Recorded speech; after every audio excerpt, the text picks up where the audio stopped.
Absolutely good. Okay. You ready, Ginger? Okay, good evening, everyone.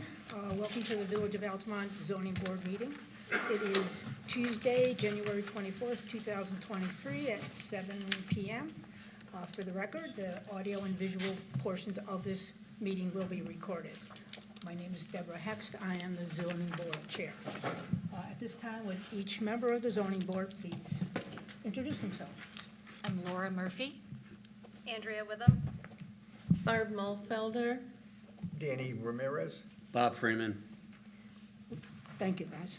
We also have representing the village tonight, Gary Goss, our building inspector, Ginger Hanna, our planning board secretary, and Allison Phillips, our village council.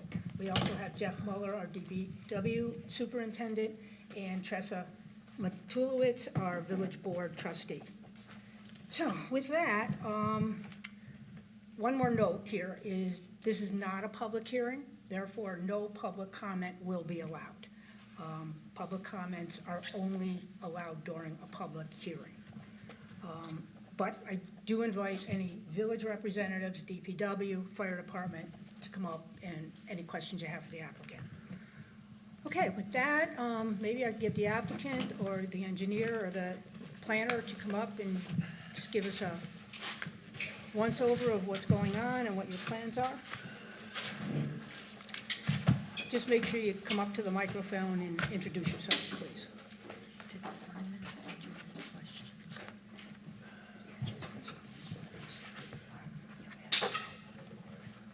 Okay, as long as you know.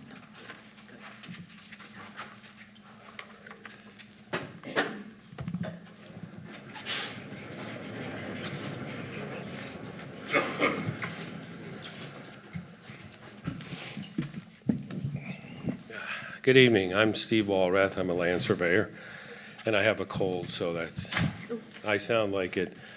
I'm here representing Troy Miller. He's the applicant for an 11-lot subdivision on, I think is it 11 acres or 13 acres?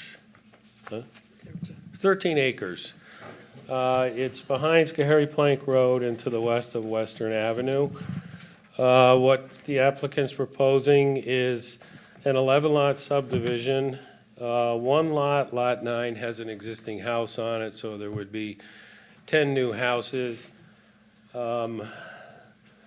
There's 66 feet of frontage on Schoharie Turnpike, and that would be utilized as a common driveway for 4 lots in the back there. We've put in an application for a variance. It requires 30 feet of frontage for a keyhole lot. We've got 16.67. At one point, we were going to have over on Western Avenue, we're doing a lot line amendment, which is lands of Anthony Casper. I think it was Van Auken before. We're moving their property 10 feet. And what that is doing is we have 2 lots with 30 feet of frontage, and then the third lot's going to have 35 feet of frontage, so we don't need a variance on this side. And also, I've shown, so that's one lot line adjustment there. Another lot line adjustment we're doing is we're adding a portion of the Adams property that's there's a planter and a shed on the back there. We're going to combine that with the lands of Adams to just correct that encroachment there. One thing we didn't put on here that we're going to do another lot line adjustment, and it's essentially going to be like this. It's on the lands of Blake and Reinbuck. And it's going to be 25 feet. So Troy pointed that out to me. So we're going to add that to the plans. What do you mean it's going to be 25 feet? We're going to add 25 feet to the rear of that property. Oh, so you're adding 25 feet to their property? To their property, yes. So we're going to have an additional lot line adjustment here. Do you have concessions from all of the folks that you're doing the lot line adjustment from? Yes, we do, I believe. 'Cause I Troy? haven't seen anything like that. Just, I just met with them and went over, I don't have anything literally collected. I don't believe, it was more of part of the subdivision. Want to give him the Oh, microphone? okay. It was just, when it got rumored I was doing this, some of the neighbors reached out to me and, had concerns or questions. And each of these people that I met with, it was discussed. One of the reasons why this lot line adjustment for, what's that property? Casper is, their foundation was basically the property line, so it was a bad situation that by sliding his property over, now it'll be a more traditional situation, like, his gutter, his fence, everything ended up on my property unbeknownst to him, but nevertheless, it's good that we're able to shift that over to give him a better situation. Larry's land ended up on our land, so that fixed that situation. It was just kind of going through, and wherever I could help someone that didn't necessarily negatively impact, we did that. So as part of this subdivision, if you guys agree that that's all a good idea, we'll obviously secure up the paperwork, but at this point, it was just a meeting between us and them. So you would have actual paperwork Oh, yeah, and agreements with these folks? yeah, It's not just you had to talk with them? yeah. Okay. Yep.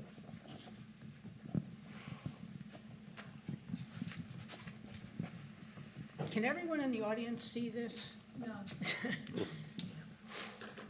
Why don't I just- It's kind of small, it's kind of hard to see. It would be helpful if it's visible on the video, so that when we're reviewing it after, we can have a good reference point. We're not that advanced at this point. If you want to come up and take a look, if everyone wants to come up and take a look, you're welcome to do so. As he's speaking, if you have questions on anything in particular and you want to take a look, go ahead. All of this is on the website as well. Yes, right, thank you, Ginger. It is on the website, so that you could see it there. Yeah, that's what I was wondering, all the PDFs are on the Yes, website, so everything's you on the could, web. you could look It's at the hard to see in a plan. PDF. It's much easier to see when you're Right, a looking full at sheet, things, uh-huh. But they are available in the office as well, so. Thank you, Gary.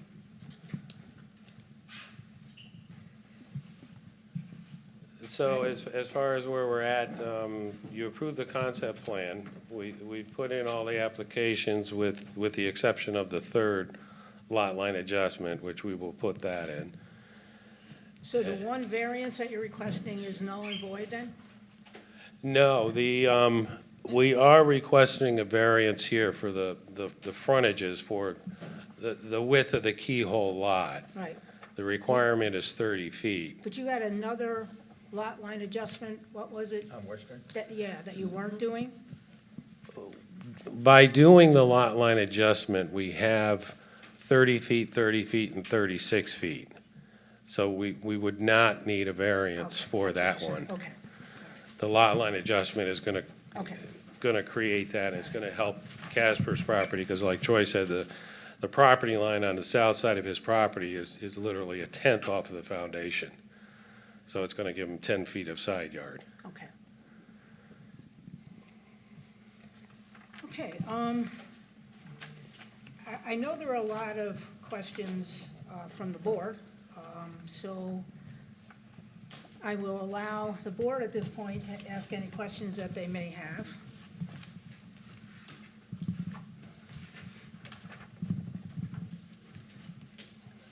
Let me start off by, on your lot line amendment waiver, Yes? you're mentioning about moving the property lines 10 feet southerly, but you don't mention anything about the northerly line being moved. But the northerly and the southerly line are both moving 10 feet. Yeah, there's only mentioning about the southerly line. So it just has to be added in there. Oh, okay. Yeah, I think I was just trying to word it that the whole property was shifting 10 feet. But we can change that describe it differently if you need to, if it needs to be. Yes. What do you pull your Say it again. Yeah, that's fine. Repeat it. I think it'll pick up, I just, some of the hungry things. I know there were some questions from our fire chief as far as ingress and egress for emergency vehicles. Paul Miller, would you want to come up and ask questions, or? Well, the one concern I have is, you know, with those lots going straight back in at the width of the roads, if we were to bring West Mary's fire truck up here, they need 20 feet from side to side to set up their ladder truck. So we need something a little bit wider than what you have proposed here, at least some sort of stabilization on the sides of that, to be able to set up a 20-foot wide ladder truck. Yeah, anything, we're not showing the proposed driveways on here, we just have proposed easements, but anything along the driveways here, everything will be in conformance with the fire code requirements. We might need to go beyond that. Okay, In order to be able to set up trucks safely, uh-huh, we might need more than what the fire code asks for. okay, So that's what I'm saying, we need to look at that. okay. Then, can Ro Andres, he works for me, he's my project manager, can he get your number? Just so we can get some input on what you want to see. Absolutely. Okay, thank you. Thank you, Paul. Okay, Jeff Muller, our DPW person, I know you had some questions.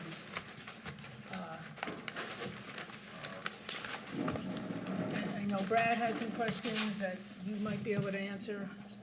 I don't know if you want to see Brad's.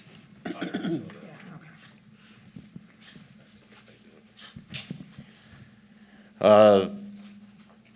Our big concern is Schoharie, and if this project goes through, about all the construction equipment going down Schoharie Plank Road.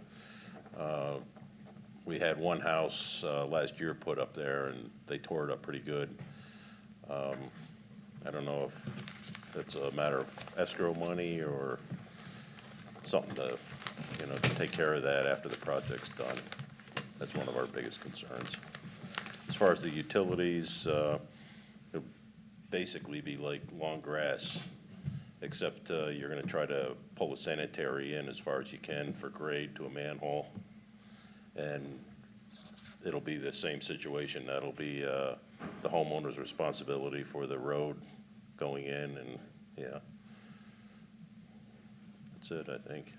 Mostly the condition of that road after you're done. Jeff, is there any question regarding the grinder pumps and their location? I mean, I see, is it one grinder pump?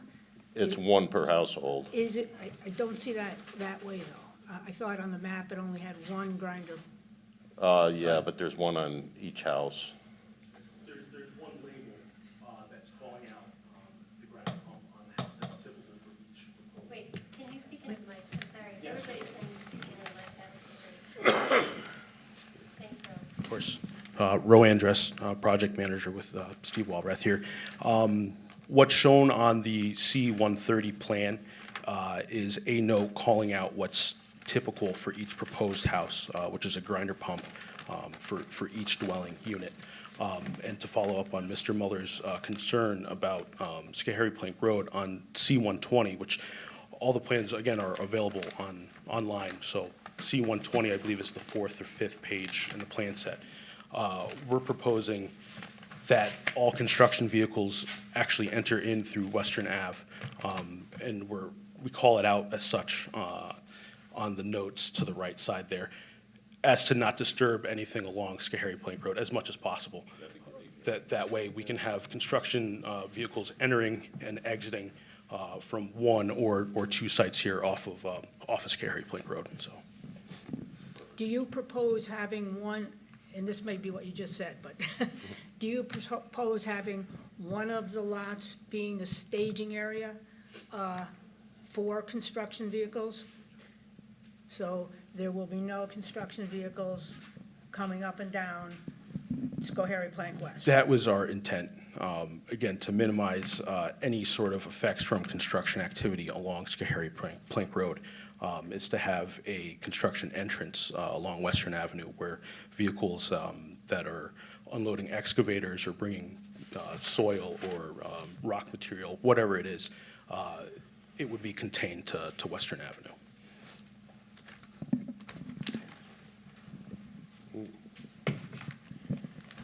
I also saw in some of the letters that there was some concern about the number of water main breaks that we've had on that road, and this project really won't affect that at all, because the water main isn't in the street anyway, it's off on the lawns, and adding more services onto it won't really affect it. It's just a matter of our infrastructure getting old. And can our infrastructure support the additional homes, Yep, including water? yep, and wastewater. I've got some figures. I don't know if you want to go through all that now. I sent you that one. I can expand upon that for the next meeting, but I know there's a calculation that is used, basically, and correct me if I'm wrong, Jeff, I think what was done was look at all the vacant land in the village, decide how many houses could possibly go there, and our water limit was based on that.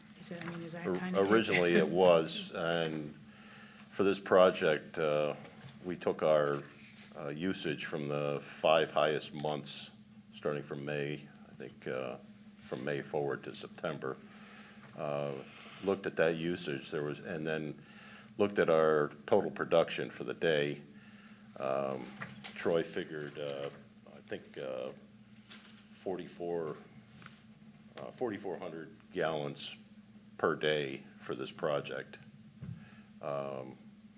Took that off our total production and took that figure, and there was only one day last year that exceeded that.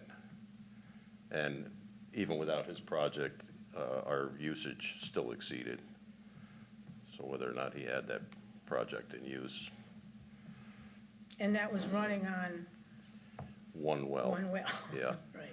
But you have to remember too, we've got 1 million gallons storage up on the hill.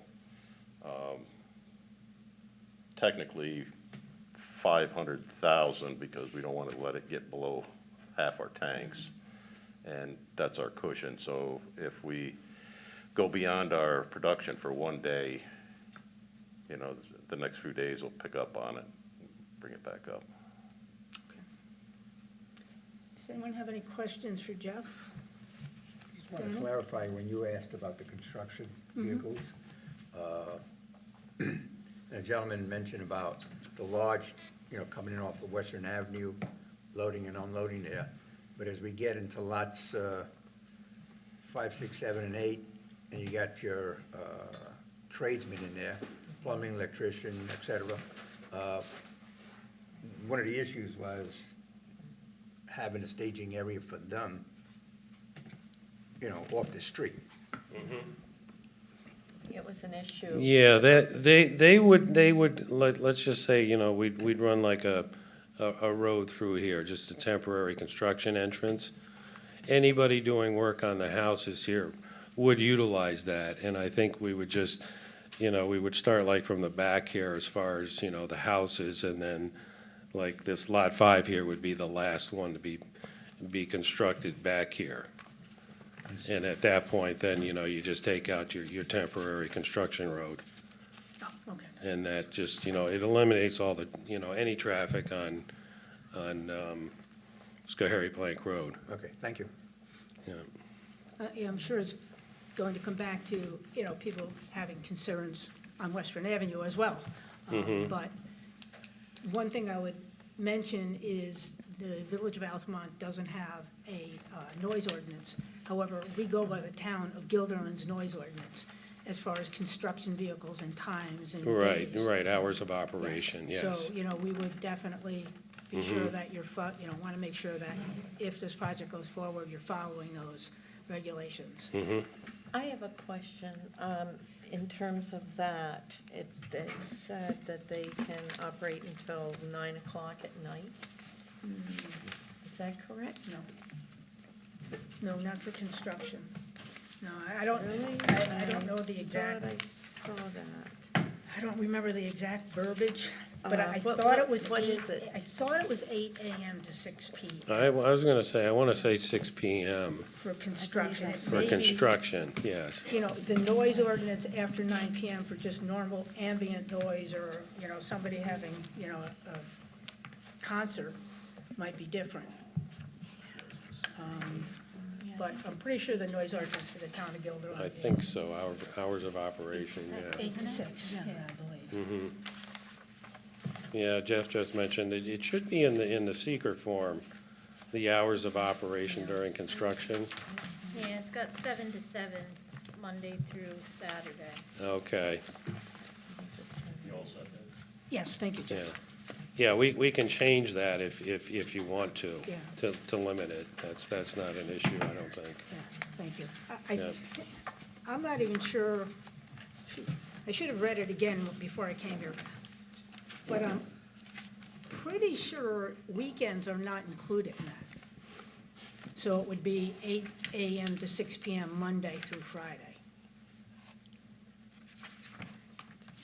Yeah, I can check with Gilderlands, Yeah. because a lot of municipalities, they'll do like an 8 to noon on Saturday, I think, you know. you know, when it comes to a weekend, I think the early hours are probably what people would have, you know, an issue with. Uh-huh, But I can verify that. However, if Guilderland's is 8 AM to 6 PM Monday through Friday, we would want you to abide by that. okay. You know, Deb, just pulling it up, it looks like they do have a restriction for construction, repair, demolition, or excavation. It's considered to be unreasonable noise between the hours of 6 PM and 7 AM, or at any time on the weekends or legal holidays. That's what I thought. Okay. Okay. Thank you, Allison. If I might, I would watch that 8 o'clock. Contractors usually start at 7. That would be too restrictive. We have to, Well, this would, I 7, mean, they can start at 7. 7. It's 7 to 6 PM. Right, 6 is PM to considered 7, yes, reasonable. right, 6 PM to 7 AM. Right, okay.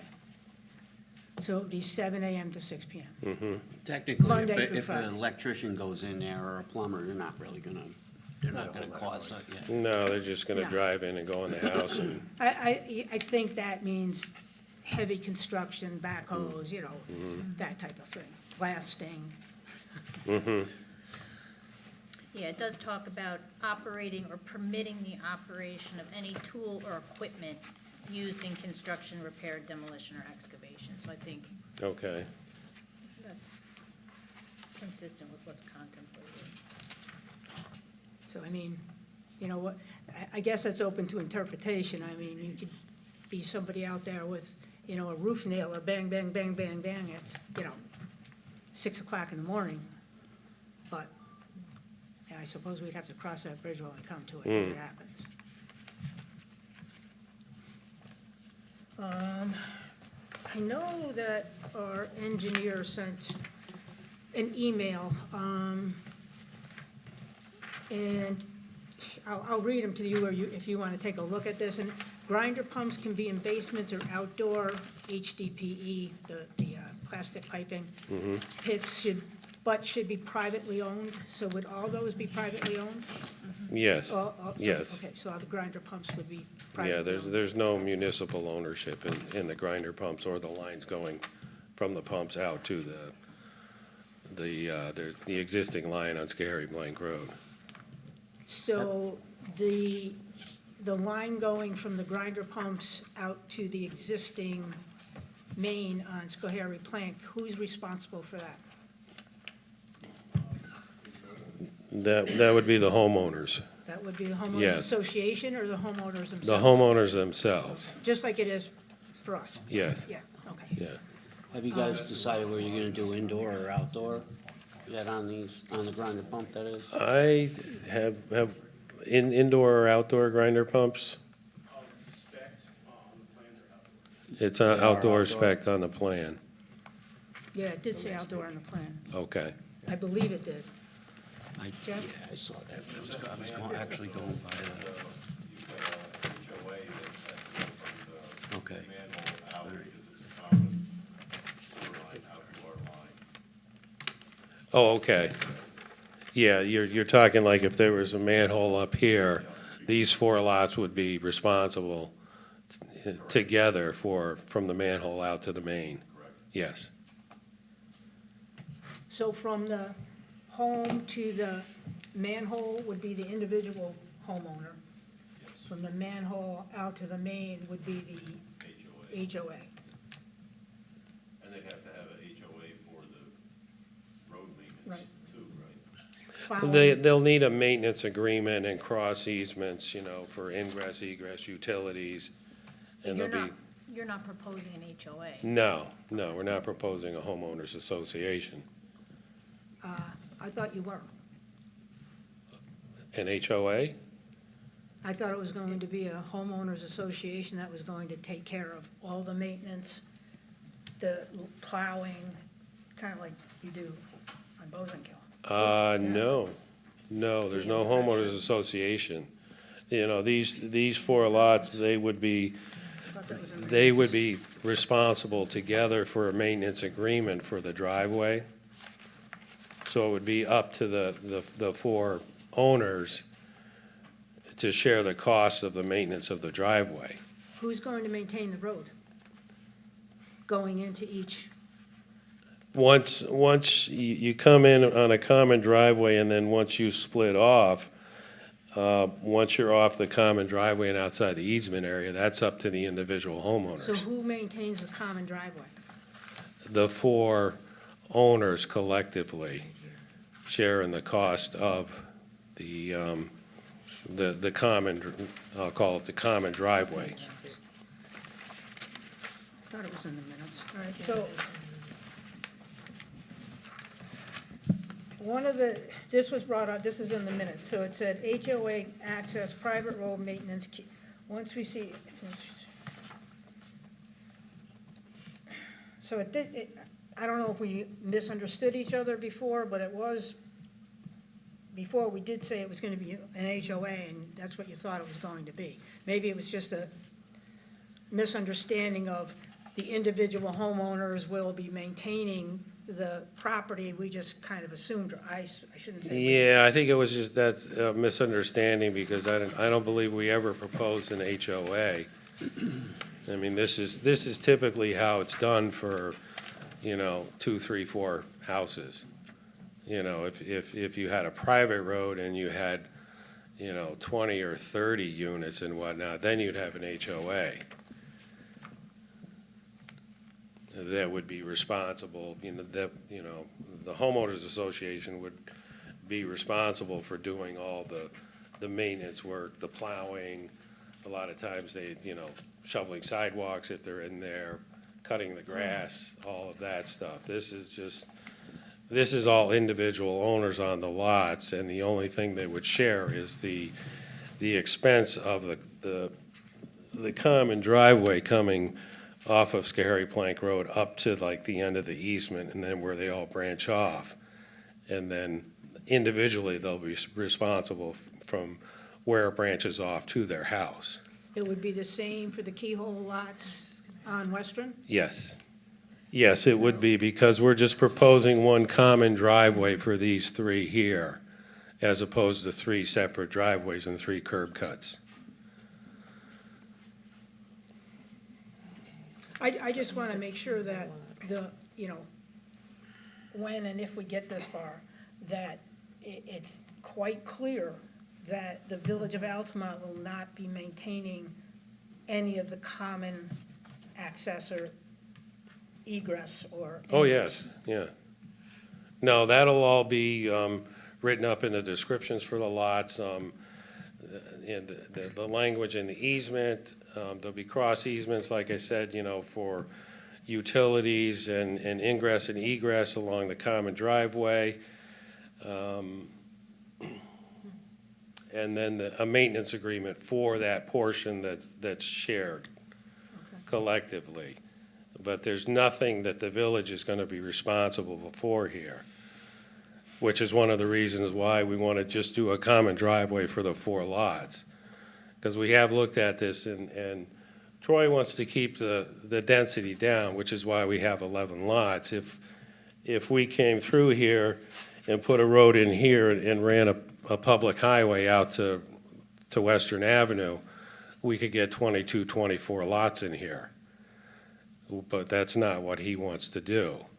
That would require a new public street, which would involve the village maintaining that once it was completed and dedicated to the village. Is that common Is which common? to have the homeowners maintain the roads? It's common, Is it? yes. I think it's becoming more common. Interesting. I'd not heard of it before. Just for clarity, what I want to make sure is that, say, just talking about the 4 homeowners there, future homeowners, that nobody goes, I'm not going to worry about it. And the property between those 2 homes going leading to the back falls into disrepair. You mean as far as maintenance, lawn mowing, that kind of stuff? Yeah, Right. yeah. Becomes Well, an that's- eyesore. How's that? That becomes somebody trying to not, I understand where you're going. they have a legal obligation to do it. Can they ignore that? Well, up to a point, I guess. You know, it may be helpful, and you can require the applicant to supplement the application materials with the proposed road maintenance agreement, so you can see the terms and how the road maintenance sharing would be set up among the property owners sharing the common driveway. It's a good idea. Yeah, we can do that, because I do that quite a bit, you know, especially in Guilderland, but also for, you know, preparing deeds and the easements and the driveway maintenance agreements, you know, because a lot of times municipalities do want to see that language. Right. Well, it's one way of getting out of it without having to have an HOA, because the HOA is the one who sits there and says, you're not doing this and you're not doing that. And this Right. way of an agreement between all of them, everybody's got to be. Well, you're going to have four property owners enter into agreement. You'd have the 4 on one side and 3 on the other. Yes, The yes. same arrangement. Yes. So the board could request that the applicant supplement the materials with the proposed road maintenance agreement and the cross easements that were just described, which may help you to, you know, see the terms that he's describing as far as the mutual obligations to share in the road maintenance expense. Sorry, Allison, can you just say that again in your mic so we can? I just suggested that the planning board can require the applicant to supplement the application materials with a proposed road maintenance agreement and the cross easement descriptions that were just described, which will provide for the mutual obligation to maintain the common driveway.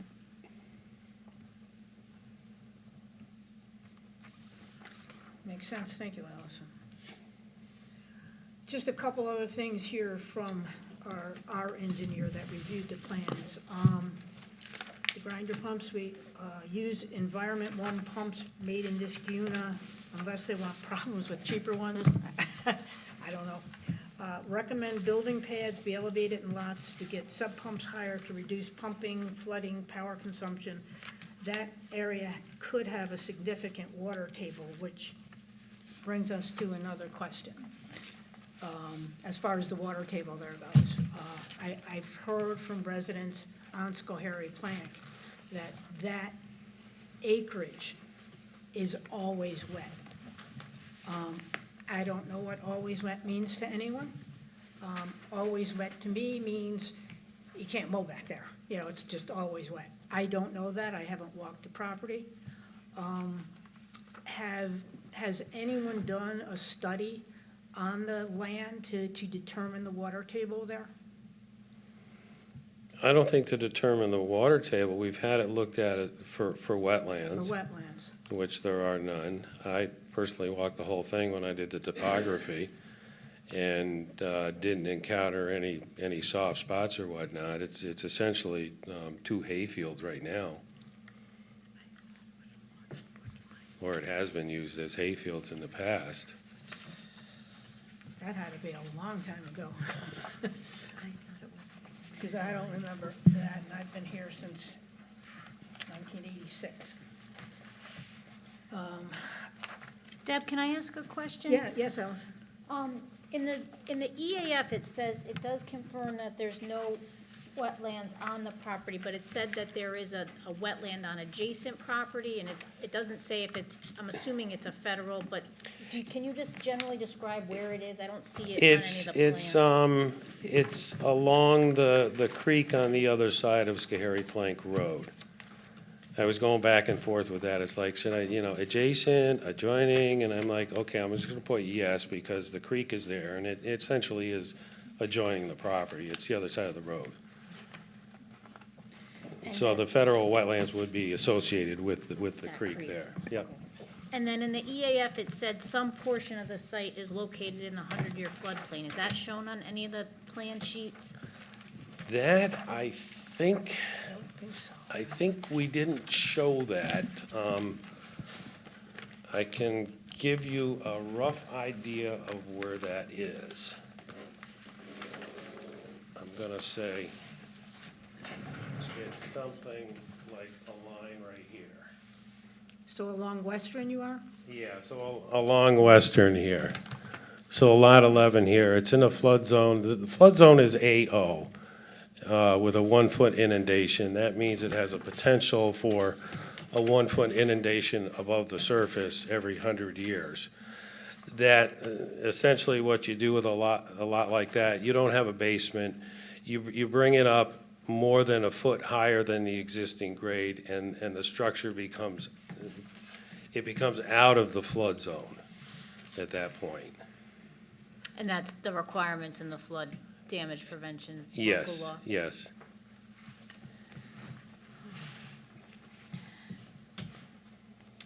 So it's just that one lot? It's just the one lot, yes. It may be helpful, Deb, and the board can consider whether it wants to require the applicant to show that line on the plan sets, just so it's clear. It's gonna be on there. It was supposed to be on there. We just missed it. Okay, It's in the drawing. It's on a layer. It didn't get turned on, yeah, okay, that sounds good. so, Are you proposing to do slabs for all the homes? no. I don't believe so. I'm just concerned about, I'm concerned about residents' concerns about that area, quote unquote, always flooding, or constantly being wet. What can you show, or what can you do to mitigate both the board's fears of that and the residents' fears that it will change the topography? We know that. It's going to change the everything about West Schoharie Plank and Western Avenue. And, from the get-go, people have said that's going to flood, it's going to flood. It floods down our property, especially people on West Schoharie Plank. Is there something that you can show or you can do to help mitigate any potential problems? We can do test pits out there and see what the soil is and if we encounter groundwater. As far as, where groundwater is. I mean, can you do that now? It's winter. I mean, you're not going to, You might be able to. There's not much frost in the ground right now. Depth of groundwater and flooding are two different issues here. well, I think, I think an overabundance of groundwater would potentially lead to flooding. If your ground is saturated with water, and we get, like it's supposed to do tomorrow, 6 inches of snow and then rain, where is that going to go? It's going to flood. There's just no ifs, ands, and buts about it. I just want to make sure us as a board are doing everything we can to mitigate the existing homeowners' fears. which Right, yeah. Everybody's concerned when a new development's going in. Right, right. Yeah, the vast majority of the flooding that occurs here historically is related to the tributary, the creek there. Creek. And But that has it- flooded. Oh, yeah, I know it has. That has flooded that road, hasn't it? Yeah, no, it has, I know it has. Jeff, have you been back behind the houses by any chance? In the past? Has it been pretty wet? No, No? Okay, no, the last time I saw it flood, it was going down Western okay. From the creek, from the creek. yeah, It jumped the creek. We had ice dams farther down. yeah. Huh. Okay. Thank you. I mean, if you would be willing to do, a test, Mm-hmm. I think that would certainly help. It would, at least give us an idea or give us something to show that we've dotted our i's and crossed our t's. and, We understand their concerns. If we could do. The one thing with the construction these days, the way that the foundations are built and the drain tile around them in the sub pits, the basements are very less likely to flood nowadays than they are 10 years ago. If we want that on the record, can you say that louder? Paul has never been told to say Yeah, I was something gonna louder. So with the new construction these days, the way they seal the basements, the way they put the drain tile around the inside and the outside of the basements, the way they put the sub pumps in, I mean, sub pumps, you're probably gonna have to have a requirement for a sub pump in every house. That way, it can go out where it needs to and prevent the flooding in the basements. Thank you, Paul. My concern isn't so much the new homes, it's the existing homes. They should. All right, well, if I might add, if you look at fire, you have roof runoff, and then you have the sump pump. You're collecting water that, depending on the water table, what's gonna be done with it? So where's it gonna go? It's gotta go somewhere. We wanna make sure that it's not going to, I know it tends to pitch away. Yeah, most of this, it's, we don't have the contours on this one, but when you get back in here, I think it's kind of like almost the top ridge of the property is here, so like these houses, everything's draining away from the existing houses on Schoharie Plank Road, and Schoharie Plank Road. So then they're draining toward the existing homes on Marion Court. Yeah, these all slope back like this, and the same thing with Marion Court, and then the drainage like comes back through here and heads towards the creek. That's where the natural drainage goes now.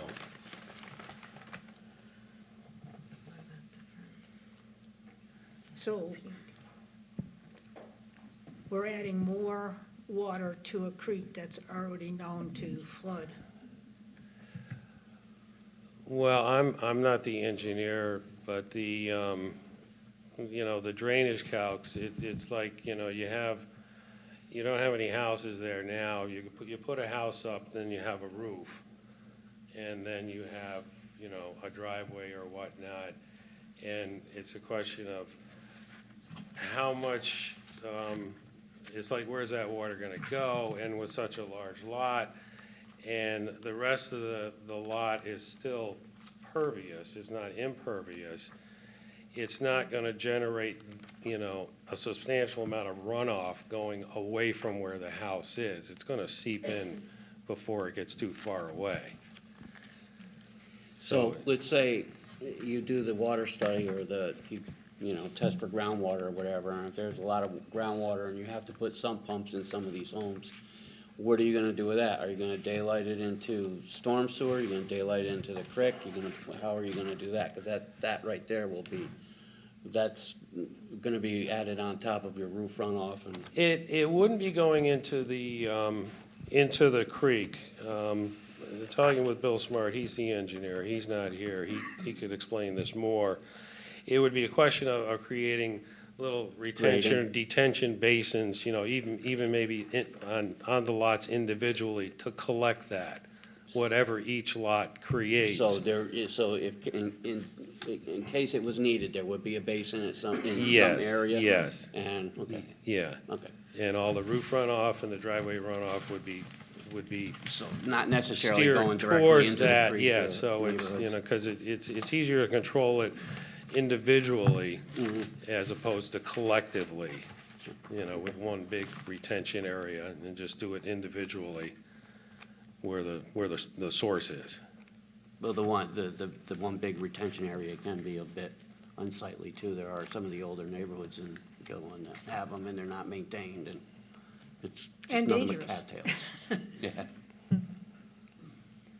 You know, a lot of these questions would be answered if we had a SWIP, you know. I know your area disturbance is less, you're saying less than 5 acres. But how do you know that? Until you get in there and start doing construction and digging things up and, you know, I don't know how you know the disturbance is going to be less than 5 acres and therefore doesn't need a SWIP. You base it on the footprint of the house, the length of the driveway, the area around it, you know, say just like, you know, 50 feet around the outside of the proposed house, because the rest of the property is not going to be disturbed during construction or after construction. Can I just ask a question, Deb? And, Absolutely. you know, I'm sure the engineer's gonna review the modified SWIP that you guys submitted. It's like an erosion and sediment control plan. Yeah. Does that have any, like the calculations you were describing, like to demonstrate that there's no increase in runoff, you know, post-construction off-site? I mean, does that modified plan address that, or is it strictly limited to the erosion and sediment controls? Ro, you're gonna have to answer this, come up here. And thank you, Allison, because that basically is the concern. Because in addition, sorry, just No, please. not to interrupt, you know, for our seeker review, we have to be able to, you know, kind of take a hard look at what's submitted and determine that, you know, there's not going to be any adverse impact on, you know, surface water resources. And that's, you know, typically where you look to the SWIP and you say, okay, they've demonstrated, here's the calculations. It's not going to increase, you know, it's going to maintain the natural hydrology. It's going to maintain the existing drainage flows. It's not going to increase runoff, you know, off-site. But if we don't have that in the record, it's kind of difficult to be able to determine that it's not going to have that impact that clearly, you know, people are concerned about. Sure. No, and that is a valid concern. It is something that we can add to the modified SWIP. The formulas are not included, but they do show, again, that our disturbance from the proposed plan is well under what New York State DEC is looking for. And that's why we had submitted the modified SWIP. But if it does help, just to have the formulas and the numbers to kind of quantitate what's actually going on, we can certainly add that. I think that would be helpful if you Very want to helpful, require it, and then we could have the engineer review it and provide, you know, kind of their opinion as to whether or not, you know, those conclusions, you know, the data supports those conclusions. Yeah, I agree. You know, because, again, on the EAF or the seeker, you know, one of the questions that we have to answer is, will this in any way be detrimental to existing neighborhoods or homes? Sure. And, you know, I would certainly, if I had a home there, I would certainly be asking the same questions that all of the residents are asking. And they're fair questions, and they should be asking those questions. And we have to get the answers. That's what we're here for. Absolutely. Allison, did you have any other questions? I know we talked, and you wanted to ask a couple of things. You know, I mean, I know that, Paul's gonna take a look at the, you know, the driveway access, you know, to ensure, you know, it's kind of sufficient for emergency access. You know, it is a little concerning, just because it's not like a traditional keyhole lot where, you know, you have the access, you know, through the actual, whatever it's called, the portion that's adjacent to the road, the pole, right. And I know that the code kind of encourages us to look at common points of access, but I mean, when you look at the map, it looks like the kind of travel portion of the shared driveway is only gonna be 12 feet wide. Is that right? Like on the Schoharie plank side. Are you on 120, Allison? What sheet you mean?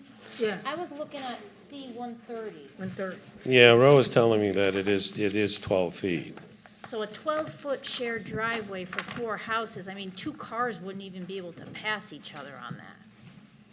I don't think. Yeah, that can be expanded. I think the New York State Code says it, just a residential street, I think, is 16 and a half feet. A residential street? Is that right? Do you know? I mean, I can, in our code, we have a Unders- standard for residential streets, and it's at 35524. And, this is for residential streets, not a shared driveway per se, but it's supposed to be a 60-foot wide right-of-way and 22-foot paved widths, 2 11-foot travel lanes. So, I mean, that's the standard for a residential street. So here, we're proposing 12 feet for a shared driveway for 4 lots, 12 feet. So that's a little over what we would call a 1-lane Road. on a residential Right. road. Right. So that's a little concerning, and I'm sure the fire department's gonna be reviewing that, and you guys may wanna have the engineer kind of review that. I don't know, it looks like there's some vegetation you're trying to keep on the sides, which, I can appreciate since there's existing homes there. But that just does seem a little narrow to me. Yeah, we are trying to keep as much vegetation as we can, because the one house on the left side, I think it's only like 5.5 feet off of the property line, Yeah. which is awfully close. And that's one of the reasons why we're going with a shared driveway instead of putting a village highway in there. Because then you're gonna have the 22 feet of pavement there, and after 22 feet, it's like 18 feet, and it's, 20 feet away is gonna be the side of the house from the edge of the pavement. And Yeah. Troy doesn't wanna do that. I don't wanna see it myself. It's, So we're trying to limit the impact there as much as we can, if it has to be wider, if the fire department would like to see it wider, you would like to see it wider, well, then we can accommodate that. Just to kind of take a look at our standards in our law, the code does require that, streets have to be, suitably located and laid out to afford access for firefighting, snow removal, and other road maintenance equipment. So, I mean, it definitely contemplates that, it's gotta be adequate for the purpose. And so, what we're hearing is it's 12 feet wide, there's no turnoffs, there's no. Turnarounds. There's no- Right, so, I think that the fire department's gonna have to take a look at that, and you should have your engineer take a look at it to just kind of determine, would that be considered adequate, for the purposes, laid out in the code? Well, I mean, I just, how wide's a typical fire truck, Paul? About 9.5 feet. It's tight. So there's no way, I mean, you couldn't get a tanker and a ladder truck in there. No, if we were running tankers back there, because we know how long our hydrants are, that. Right. Well, we won't be running tankers back there anyways, so there's no way. You have to do that on Schoharie Plank and lay in. I was gonna say, speaking of hydrants, I think there should be a hydrant. Well, there is, I was looking at the map earlier. There is They're across- within 400 feet, which, we have over 1,000 feet of 4-inch hose on the truck, so. Okay, because there's one on Western and one Yeah, at the and end of the on Schoharie Plank, bridge. So, So it wouldn't be a problem then getting into these. no. Except that if they had to run it across Western Avenue, they would have to close Western Avenue because the hose would be running across the road. Which side? No, it wouldn't be. Is it on the right side? Yeah. Oh, it is? Yeah. Okay. What size road do you want to see? We'll talk afterwards, I mean, we'll go out and look at the fire trucks and back. Yeah, I think the width of the driveway and the turnaround is gonna be based on what Troy was just talking about, you know, input from the Absolutely. fire department and also your engineer. One question, and this is going to really, you know, throw a wrench into things, but why have ingress and egress off of Schoharie Plank at all? Why not have everybody coming in and out on Western? And just, you're going to build a construction road there anyway to access the homes on Schoharie Plank. What benefit is it to have two separate driveways instead of one off of a main road like Western and limit the impact to the residents on West Schoharie Plank? I mean, we're talking 4 homes there, Yes. 2 cars each, 3 cars each, depending, 4 cars each if you have kids, and just people coming in and out to do work, any kind of work. You're talking to a significant amount of traffic on a road that already needs work. So can you describe why you're running it off of that, what the benefit of that is, instead of running everything off of Western Avenue? Well, the benefit is it's less distance from the road to the houses. Historically, when all of these lots were created on Schoharie Plank Road, there was 66 feet wide that was left here. And from a planning perspective, that was specifically for a road coming in at some point in the future. There's no other reason why they would leave 66 feet wide. Well, I don't know that we can guess on that, but Well, you know, it's kind of, you know, just, again, going back to the residential road standard, I mean, it did contemplate a 60-foot wide right-of-way, and so it's kind of, you know, you kind of look at what may have been contemplated for good planning purposes, and did they mean to have, you know, a 12-foot wide driveway in that space serving 4 lots? Mm-hmm. Well, the other option is putting a public highway in there with a cul-de-sac off of Western? off of Schoharie Plank Road. Why isn't it an option to put it in, to put the main road, not, you know, a public highway, but a road from Western Avenue that serves all 11 lots? And mitigate totally the impact on West Schoharie Plank? I just don't see the reason. I don't see how we're gonna get the 4 lots in the back there without more variances. You're taking these 4 lots here and you're requiring it to be out front there. No, The entrances to it. I'm just Well, saying, no, one road, keep it exactly as it is. You have the entrance off of Western Avenue now, right? So, and you're going to build a construction road to service the homes, those 4 homes from West Schoharie Plank. Why can't that become a permanent entrance and exit and do away with the one on West Schoharie Plank? You mean a village road? No, one like yours, like Long Glass Lane or something. So how many houses would that mean are on that one road? Because that's where it gets ugly. Well, it would be, Yeah. why would it be any more ugly than what you're, you know, putting a maybe 60-foot wide road on West Schoharie Plank?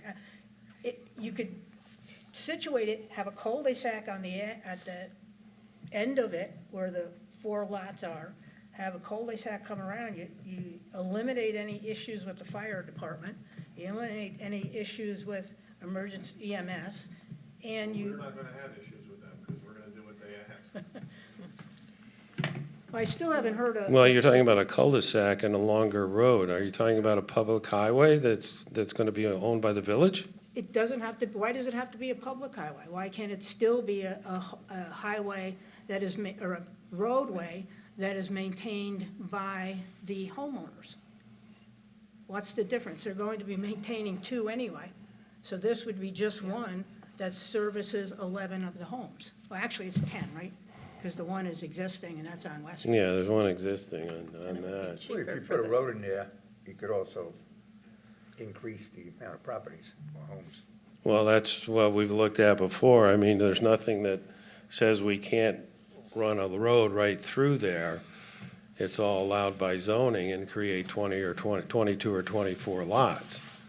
And you're gonna have a through street. Well, I think Ms. Hex is trying to eliminate the Right. road from Schoharie at all. Right. If you come in from Western, whatever you have to do, and then put a cul-de-sac, you know, At the end.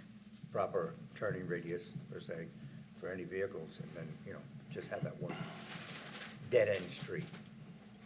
Well, how long would that need to be if it was just Western, coming off of Western, and then it was supposed to service every single home?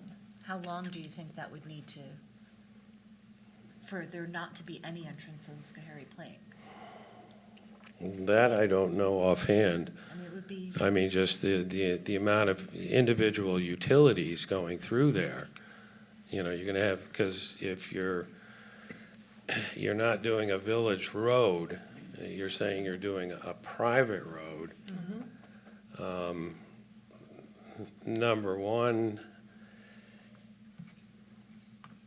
everybody has to have frontage on a public highway. You're requiring 30 feet. If, you know, if we get the variances and get down to 16, I mean, if you're doing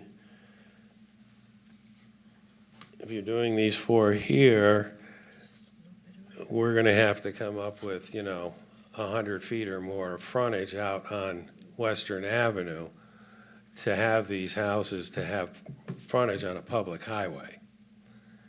We can't just do a private road in there and make lots off of it because they don't have frontage on a public highway. They're landlocked, and you can't landlock a parcel. Well, it would, I'd have to look at it. I mean, I know under the town law, there's that concept of the open development districts where you can, as part of a subdivision plat approval, have access over a private road. I honestly don't know how the village law conforms with that or doesn't, the New York State village law. But, I mean, you're already looking for variances because you don't meet the minimum road frontage requirements with this design because of all the keyhole lots. Right, and we're also requesting the variances to not build a village street here with a cul-de-sac, so the village has no maintenance with this design. Well, We could create a village street coming off of Schoharie Plank Road and a cul-de-sac, and that would be dedicated to the village, and then the houses would all have frontage on a public Well, highway. The village would have to accept the dedication. I mean, it could be a private road design if there is this provision that allows some kind of variance from the direct road frontage, like in the New York State town law. And I don't know if that's the case, honestly. You need to own frontage on a public highway to sell a piece of property. It has to have frontage on a public highway, otherwise it's landlocked. Even if you have an easement, Yeah, it's you- a building permit requirement, and it's under, I know what you're talking about, but there is a provision to allow variances from it under the town law. I can't speak for certain in the village. But it's, I still don't, I don't mean to keep harping on this, but you keep saying that you could do it only if you did it off of West Schoharie Plank. Why is that? I know you're saying they have to have frontage on a public highway, but those houses off of West Schoharie Plank don't have frontage on a public highway. yes, they do. They all have, the 66-foot wide strip coming out here is divided into four. Everyone has frontage on the public highway. But That's the variance they're looking for. We're looking for a variance for the width right. of the keyhole lot, the Because flag part you of the don't have keyhole 30, lot. Right. I don't know. I'm just not seeing why, if you're asking for variances anyway, why you can't have everything accessed from Western. Could they do a variance for, whose law is it for the public highway, that they have to have frontage on a public highway? That's just New York State law. You cannot landlock a piece of property. It has to have frontage on a public highway. I'm trying to see how it wouldn't. If it's a private road,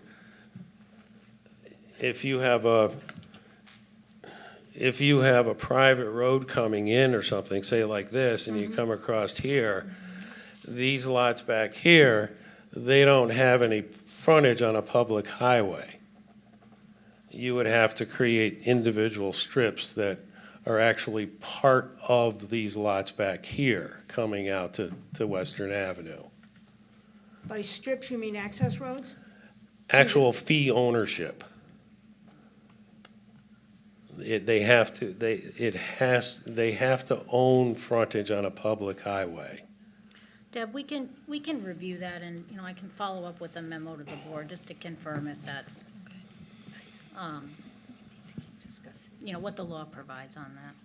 Yeah, I want to keep the discussion open on this. I really would like to try to figure out a way to not have that access on West Harry Plank. You know, as a village resident, that's a walker, there's other village residents, you know, that, I don't think that road, granted, it was designed perhaps with a road going in there, but I just can't see it in my head, and I just can't get my head around. And I understand what you're saying, Steve. I understand about the public highway and frontage on a public highway. But I'm sure there's a workaround. I'm sure there is. What it is, I don't know, but Allison and I will. Is there any reason why the village would not want a road that they have to maintain in there?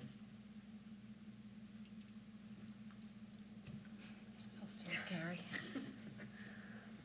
I can just tell you financially, if this moves to a road, it's gonna move to 24 houses. Because it's just the dollars and cents don't make sense. I understand that. Very, very different, a private driveway. Very expensive. Yeah. It's Yes. It's not even, it's hard to even find subdivisions under 40 houses just because of the cost of doing that infrastructure. So even extending that private road, say it becomes, instead of two 200-foot private roads, it's a 1,000-foot road.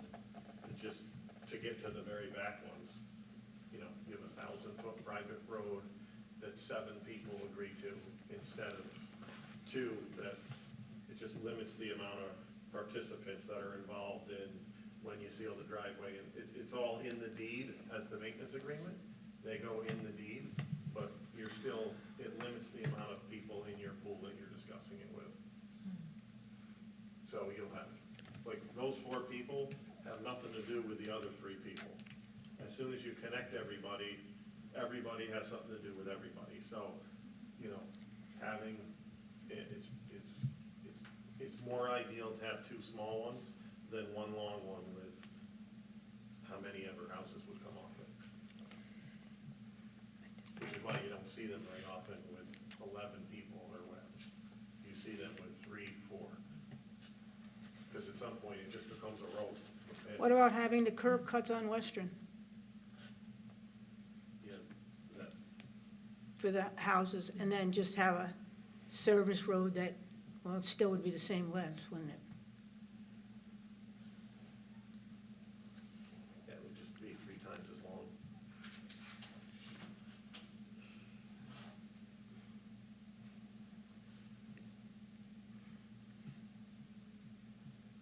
It would be a question of where the frontages would be on Western Avenue.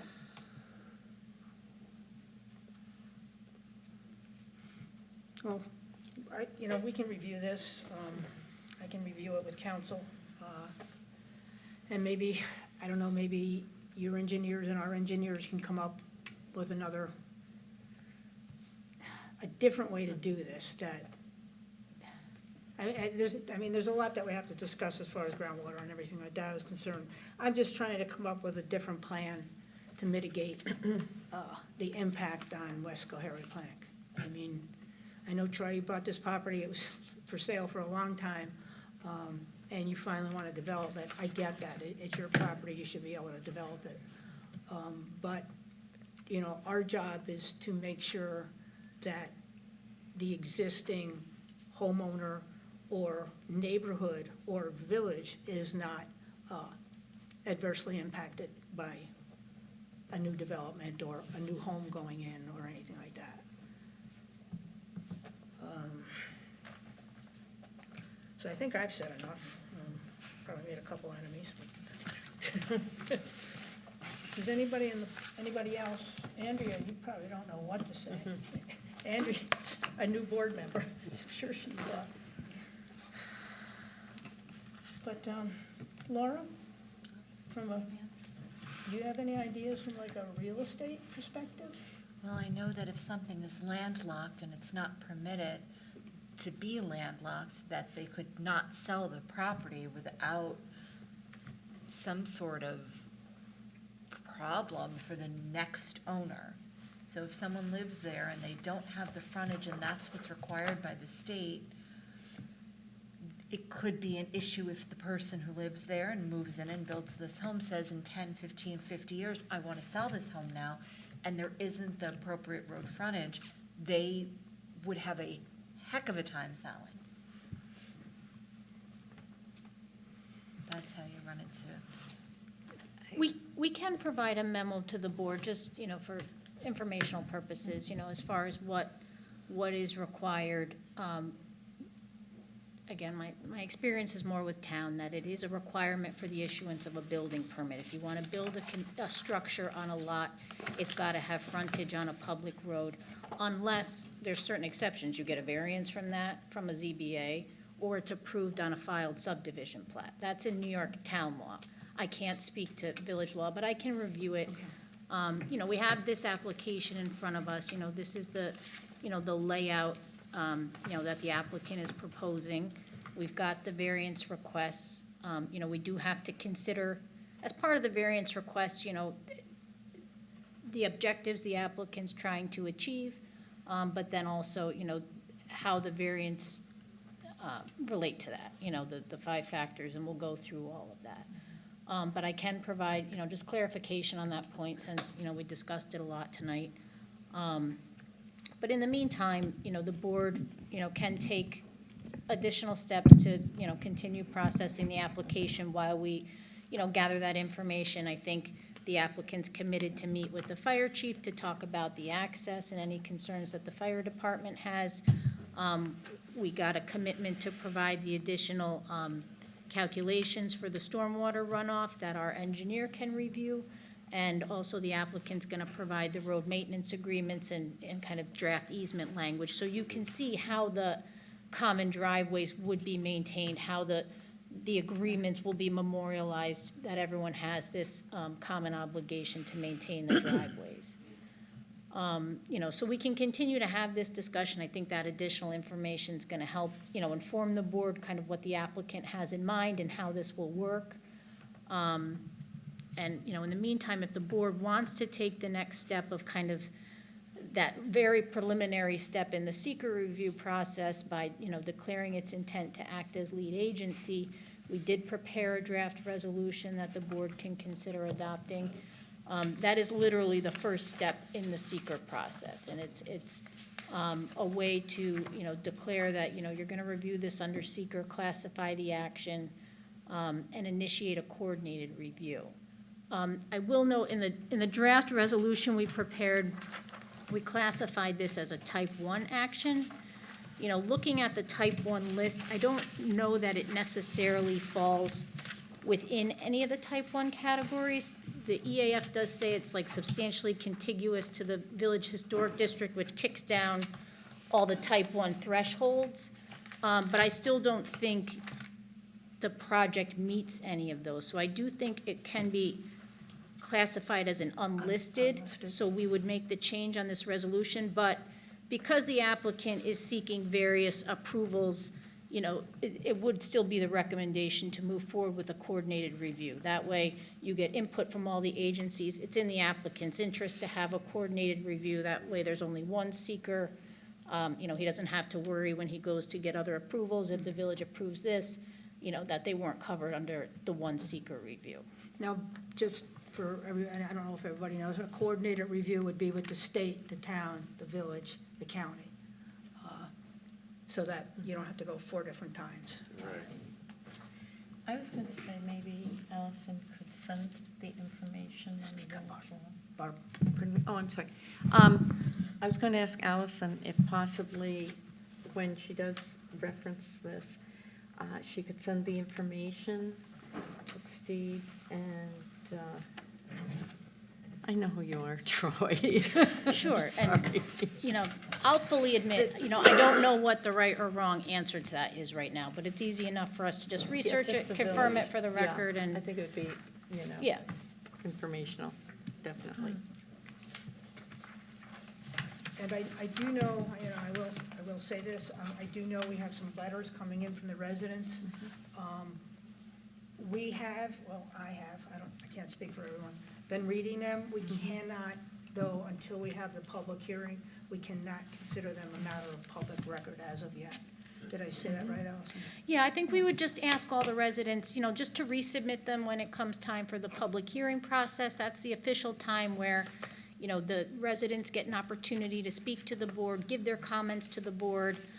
You know, we can request any kind of follow-up to answer any questions that are relevant to our review, and it would just, you know, provide, it would help the board if those can just be resubmitted, you know, at the public hearing portion of the review. May I ask a clarifying question?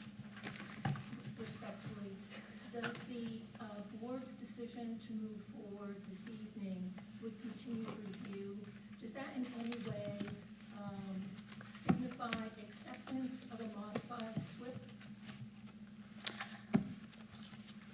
No. Well, no. It actually raises a good question as to, you know, when do you guys think you could get the additional materials to us? Because it may be helpful to at least include the calculations and the coordinated, you know, we'll include the application materials. I think we have electronic copies of everything. You know, that may be helpful, but I don't know how quickly you could turn around. Also, you guys are going to revise the application to include another lot line adjustment? We're gonna submit another lot line adjustment application. Okay, Those are separate applications. okay. And has anybody found out what the fee is for those? There's a form for a lot line amendment, but there's no fee listed. Okay. Yeah. So it's not a modification, it's just an addition of one more application. Okay, so it may be good to, you know, get that before we circulate, so we can accurately describe everything that the applicant is applying for. At 'Cause the we'll next meeting, you mean? Well, I don't think you necessarily have to wait until the next meeting. I just think it would be good in order to have what you're proposing. If it's gonna be another application, submit it to the village. You know, if we can get the stormwater calculations, I think that would be helpful. And then that way, when we send the seeker coordination notice, we give a description of what the applicant's proposing to do and the you know, the scope of the application. So here, it's a 13-lot subdivision. It includes area variances. It includes, you know, 3 lot line adjustments. We want to be able to describe the whole application accurately, you know, so we don't have to send out multiple, you know, corrections to the And agencies. that, we could get that, it would be okay for Ginger to post that on the website so that the residents can, Yes, I think, access that and I think review that when as the well. village is ready to send those letters out, you know, the notice, you know, it's a public document, can be posted online together with the, you know, the service list of the agencies that it's going to. did that, I'm not sure that it answered yes or no in terms of, does the action of the board this evening in any way accept a modified SWIP for this project, or would a full SWIP still be in consideration?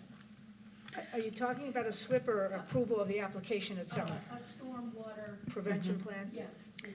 I think that you had already said that you're gonna have the board's engineer review the materials.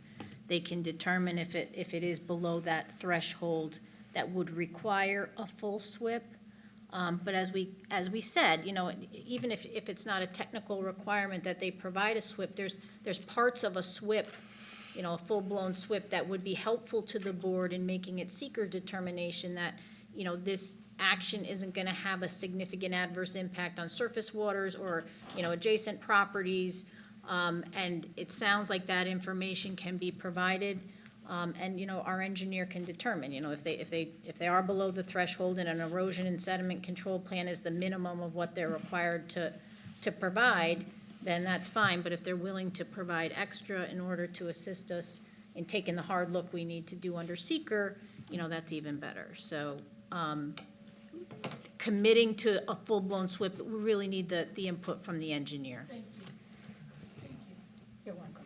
Yeah, which your question was about getting the calcs to you. Has the board designated the engineer? Yes, Okay. it's And- Brad from Barton. Barton and LaJudas, okay, and they gave you an estimate, and has Troy set up an escrow account?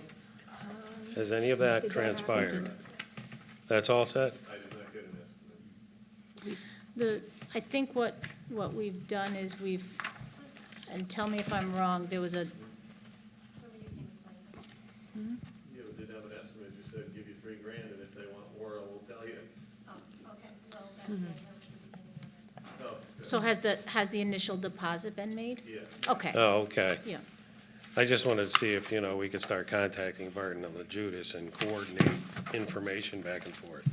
I think So, that's okay, that's okay at this point. Yeah, yes, okay, great, That's fine, yeah. So it's Brad. yep. Excuse me? Can I just ask you one detail? Go ahead. When you plan a submitted, did they include flood zone in your, the map of where the flood zone is? Yes. Because I know my house is 100% of the flood zone, and the property behind me is in the flood zone. Not all of it, part of it is. But if that was on the map, I think that helps everybody understand the way the water flows there. Right, yeah. My family's been there my entire life, I can tell you exactly how it flows. Uh-huh. But that's not what we do here. If it was on the map, though, it clarifies.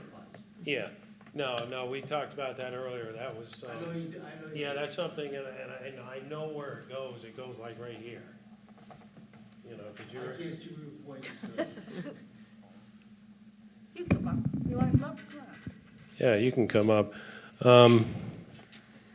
Yeah, because your house is right here, and the line actually comes across Western Turnpike here, and it clips like the front of this lot here, and then comes like right through here someplace. No, it comes out here. Flood zone is actually out here. Not according to the FEMA map. It- I got there, it'll be on there next time. Just so it's there, so we. Yep, it'll be there. Steve, Yeah. Where the water's going. if it's easy to do, since you just need to turn on that layer, can you get that map to us so we can send it out with the plans for the coordinated review? Oh, yeah. Yeah, Yeah. great, okay. Yeah.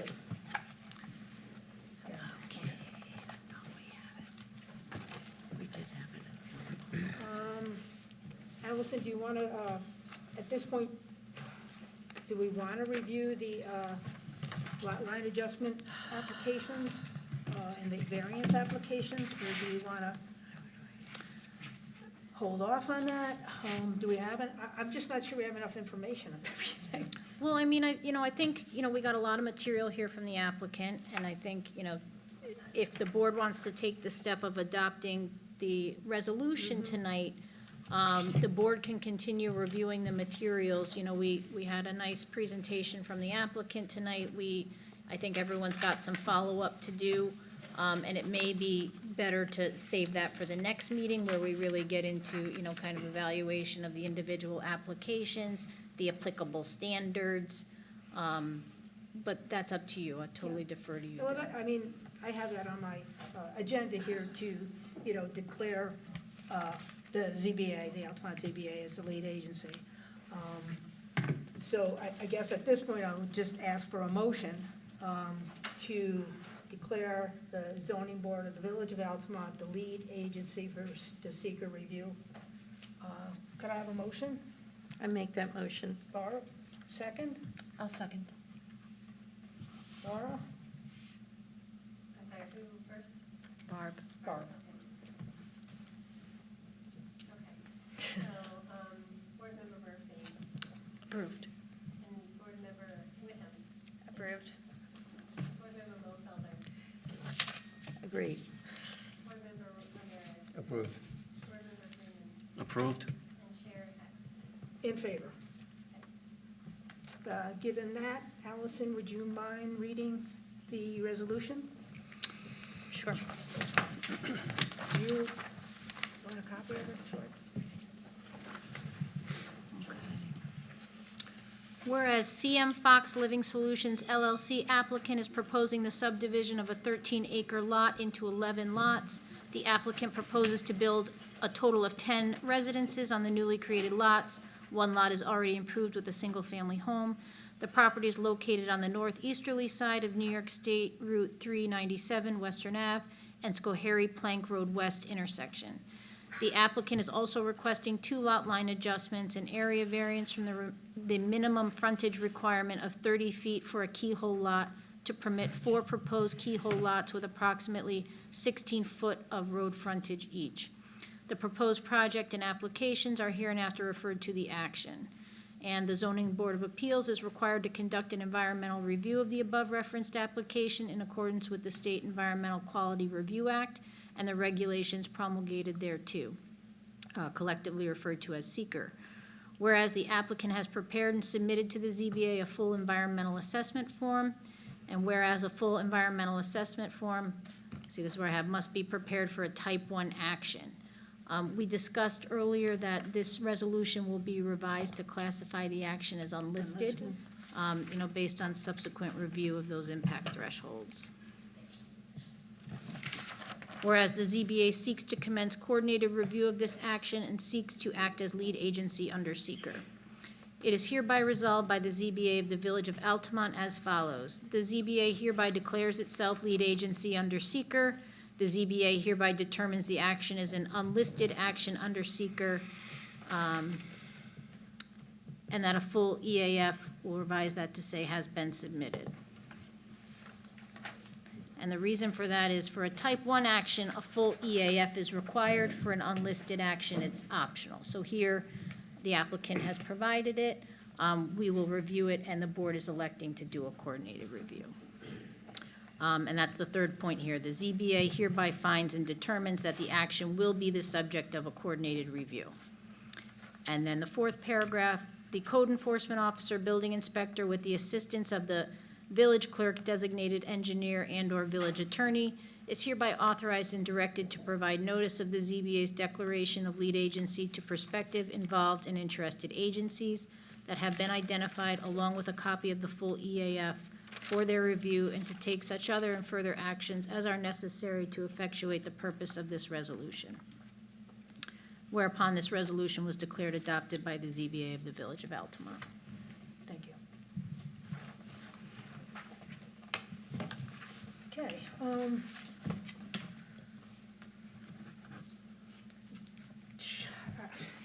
It's like we've got more information that we need here. So do we want to go over part 1 of the EAF? Should we leave that till next time? Do we have all the information? It just seems like, I think I would feel better waiting until next time, just to get the additional information on the modified SWEP. And you said you would do a soil test? Yes, I did. I And did say that. Provide. Yeah, no, I'm fine with that, you Okay. know, waiting till we've got more information put together and get some more input from Barton and LaJudas. Okay. And, also, at some point in time, again, if this goes forward and when we get to this point, we'll want, something legally that you're doing, the land adjustments, the lot line adjustments, that they've agreed to this, and, because, again, you try to sell it, in 5-10 years, and they're like, that's not your lot line. So. I mean, that does raise a good point, and honestly, I don't know if it's an express requirement in the code, but, I mean, would it be, we should probably have, like, written authorizations from the property owners that they're allowing you guys to pursue these lot line adjustments for their parcels on their behalf. That's If what you we could need. submit that for the record, I think that is important. Yeah. Good idea. Okay, yeah, and we'll provide you with like the draft maintenance agreement for like the driveways. Yeah, And then the cross easements that have to do with ingress, egress utilities. yeah, I think that would be helpful. 'Cause that was brought up and that would just help get that over with. Yeah. One less thing. That's great. And I know Troy and Paul are going to meet, so how are we going to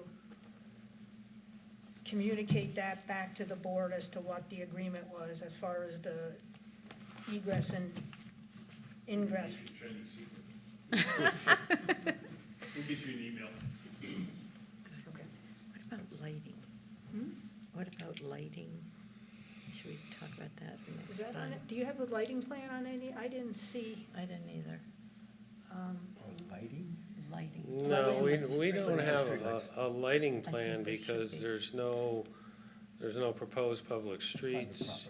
So you're just You going know, to do so like, everything would be just like, people putting up their own light poles by driveways and houses and stuff, so. still a concern of ours as far as light trespass is concerned. Uh-huh. Somebody decides to put a 50,000, watt searchlight in the back of their home that is now going into someone's bedroom. Uh-huh. Just something that we have to Yep. be aware of. Like across the street from me. Does anybody have any other questions? Gary, you're awfully quiet over there. Tressa? I know Ginger and Jeff, we've already heard from Jeff. You're good? Okay, well, then, we're not going to set the public hearing now. We're not reviewing the lot line adjustments. We're not going over the part one of the seeker. So I guess we could have, oh no, we haven't reviewed the minutes yet. But I think we'll start with you, Steve, thank you. Okay, thank you for your You'll reach time. out to Barton and LaJudas, Okay, and, see, if you can, CC me if there's any emails going back and forth. yeah, I think probably I'll just send it to Gary and then you can distribute anything. That's fine. Okay, great, thank you. Yep, as long as we keep track of what we're doing and when. So the next meeting then would be February 28th, would be the fourth Tuesday in February. But you're going to get whatever information to us prior to the meeting. The additional SWEP information, the soil samples, you'll have the wetland, or rather the flood zones on the next maps. Yes, we'll get everything we can get together and we'll contact Barton and LaJudas and just go over, your comments and concerns and see if, there's something we can agree upon and put it on the plans, just to keep things moving along. Still keep it in the back of your mind if there's any way to mitigate. Oh, it's in my mind. It's there. I know, I Yeah. appreciate it, maybe if we all put our heads together, we can at least come up. I know nobody's everybody's not always gonna be happy. Somebody's gonna be, upset. And I can see that. It's just something that, unfortunately, as we move forward in the village, but like I said, I think if we put our heads together, maybe we can come up with something that at least helps, if not totally mitigates it. Okay, Thank you. All right, thank you. Okay, so with that, we'll review the minutes from September 27th. This, Ginger, I have to say, this was excellent, Yes. very good. No typos, nothing. No, I No mean, changes. yeah, you hit everything, you hit every point. So I really don't have anything. Did anybody find anything?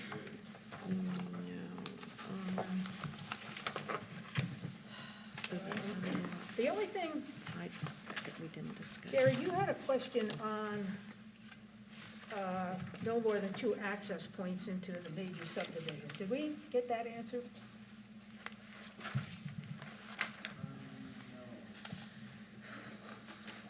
All right, so we'll hold that out. And sidewalks. Okay, so we'll have to address that next time. I think 355-17. we should address sidewalks Well- also. What? Sidewalks, Yeah, we can do that. yeah. Actually, that's actually an idea. Sorry, we shouldn't have done that. All right, so nobody has anything else on the minutes? No? Danny? Motion to approve the minutes of September 27, 2022. You making that motion? I am. Danny, second? I'll second it. Bob? Danny made the motion, Bob second. In favor. In favor. In favor, Approved. Approved. In favor. Thank you, everybody. thank For you. attending. Stay tuned to the, Oh, no, okay, yeah. Could I have a motion to adjourn? I make that motion. Barb, second. I'll second. Laura, roll call? In favor? In favor. In favor. Approved. In favor.